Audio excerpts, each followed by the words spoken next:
Summer's in full swing here in Northeast Indiana, and we've experienced a wide range of weather conditions so far, from cooler temps, rain, and hot and dry conditions and everything in between. I wanted to give you an update on what I've been doing in the lawn so far this summer and how it's been responding so far, so stay tuned.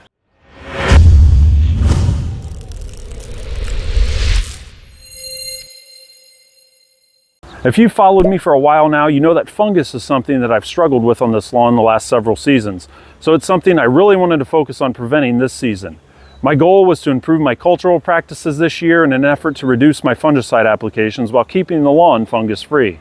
Now, I've been using the spike aerator from Brindley every 3 to 4 weeks since early spring in an effort to keep the soil more aerified and limit moisture and disease pressure. I've only made 2 preventative fungicide applications to date, and the lawn continues to remain fungus-free so far. In the past, I would have had to make constant curative applications to try to keep the fungus at bay, but reducing the fungicides on the lawn and keeping the soil more aerified with that spike aerator has seemed to make a big difference so far, and I've been really impressed with the results this season. When I posted about this spike aerator from Brindley earlier in the season, several people commented that spike aerators cause too much compaction and issues in the lawn. Now, after 3 months of use, the early results that I've seen does not support that theory in my own lawn. I found that the soil continues to be soft and the tines do a great job of penetrating the turf canopy and punching holes in the soil to allow air, water, and nutrients down to the roots. It will be interesting to see how this progresses over time, but so far, so good. Based on my soil test results from earlier this spring, my lawn was lacking in phosphorus and potassium, and my soil pH was still alkaline, so I knew I had some work to do this season. I applied 100 pounds of 90% elemental sulfur to the lawn earlier this spring, based on recommendations on my soil test. Now, this is double the amount of elemental sulfur that I applied in past seasons. The elemental sulfur was applied over 2 applications about 30 days apart, and I put 50 pounds down on each application. A few months later, I've noticed a big difference in the overall appearance of the lawn. It's definitely thicker and more lush than it's been in past seasons, so it appears that the elemental sulfur is slowly helping lower that pH back into ideal range. Now, I'll be curious to see what impact this has on my soil pH when I do another soil test next spring, but so far things are looking great. In the past, I've only used standard fertilizers that have included phosphorus in them, but they really didn't move the needle much for me. Now, this season, I decided to try something different by making a few applications of this 0,460 superphosphate from Lawn Synergy. If you're not aware, phosphorus is a macronutrient in most fertilizers that's vital for root development, and it's the middle number on that fertilizer analysis. Boosting your phosphorus levels if your lawn is deficient helps your lawn thrive, especially during the stressors of summer. Now, I made 1 application of this product in the springtime, and it comes in a 15-pound bag that covers 7,000 square feet, so it goes down at about 2 pounds per 1,000 square feet. At this rate, it equates to about 0.92 pounds of phosphorus per 1,000 square feet. Now, I will plan to do another application of this product later in the summer before I overseed to give the lawn another boost for the new seed development this fall. I'll also be interested to see how this moves the needle on the next soil test. Now, I do want to warn you that if your lawn is in the ideal range or high in phosphorus, do not apply a product like the one I just discussed. If your phosphorus is in ideal range, stick with standard lawn fertilizers, since this would work just fine to maintain your phosphorus levels. If your levels are high, opt for phosphorus-free fertilizers. You're looking for that middle number on the fertilizer analysis to be 0. I would also warn you to be very careful of applying fertilizers that include phosphorus in them near bodies of water, since it can be harmful to aquatic life and cause water quality issues. Now, the last thing I've been focusing on this summer is boosting my potassium deficiency. Now, I've made 1 application of a 0050 sulfate of potash this season in early June at 2 pounds per 1,000 square feet, which equates to about 1 pound of potassium every 1,000 square feet on the lawn. Think of potassium as a multivitamin for your lawn.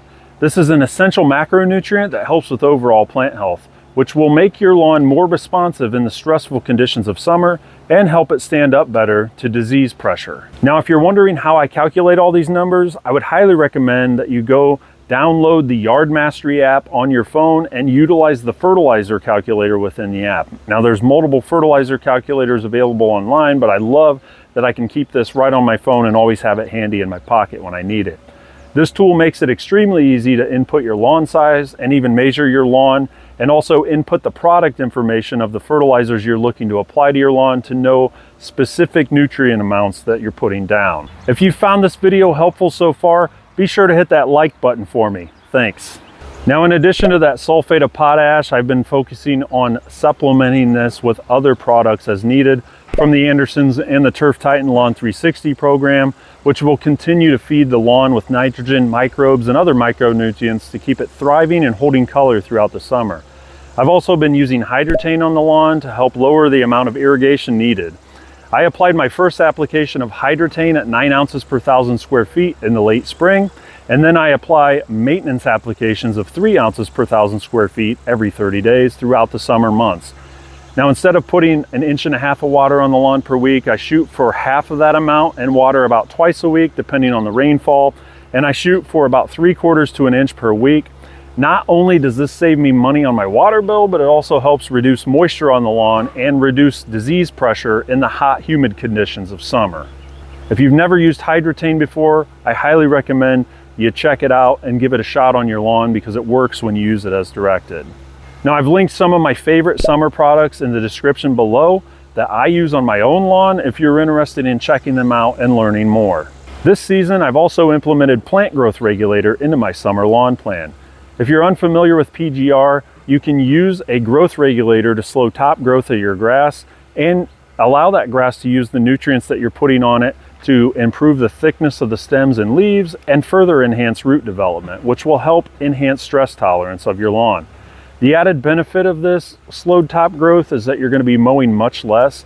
This summer I've been mowing about once every 2 weeks, and this has helped me cut down on multiple passes over the lawn per week with a mower, which helps further reduce stress on the lawn. There are multiple growth regulators on the market. I've had success with this product. It's called Anew. Now, this is a 1.5 pound bag. It is kind of pricey, but it's going to last you several years if you apply it monthly at a minimum rate as shown on the label for a small lawn like I have. I will warn you not to apply a growth regulator to dormant turf. You're only going to want to apply growth regulators to turf that's actively growing for optimal results. Outside of correcting deficiencies and feeding the lawn, eliminating Poa trivialis is something I continue to focus on this summer. Earlier this spring, I shared a video of how I removed Poa spots from my lawn and reseeded those areas with turfmen. Now, those spots have filled in great, and summer is a great indicator to help me identify any spots that I missed in the spring. If you're not aware, Poa trivialis thrives in the cooler temps of spring and fall, but it can't withstand the summer temps, so it turns brown and goes dormant. This has really helped me identify small areas that I missed in the spring and remove those patches while I work on reseeding them with turfmen. Now, turfmen includes a high quality granulated compost mixture that makes patching in the summer heat very easy. I water these patch spots twice daily in the morning and afternoon, and the quality compost does a great job at keeping the seed moist, even when we experience temps of above 90 degrees. If you have the need to patch areas during the summer, I highly recommend that you check out Turfmen if you want to have seeding success in the heat. I've linked it below if you want to check it out to learn more. So far, I've really been impressed with how the lawn has pushed through summer and continued to thrive. I think it's a testament to doing a soil test at the beginning of the season and developing a plan of attack to really set you up for success. Now, I will stick with my plan in the next few months, and I'm planning a full overseed of the lawn this fall with this awesome seed blend from Twin City Seed. So if you want to see that and the results, be sure that you hit that subscribe button and turn on your notifications so you don't miss it. I appreciate you watching, and I look forward to seeing you next time out in the lawn.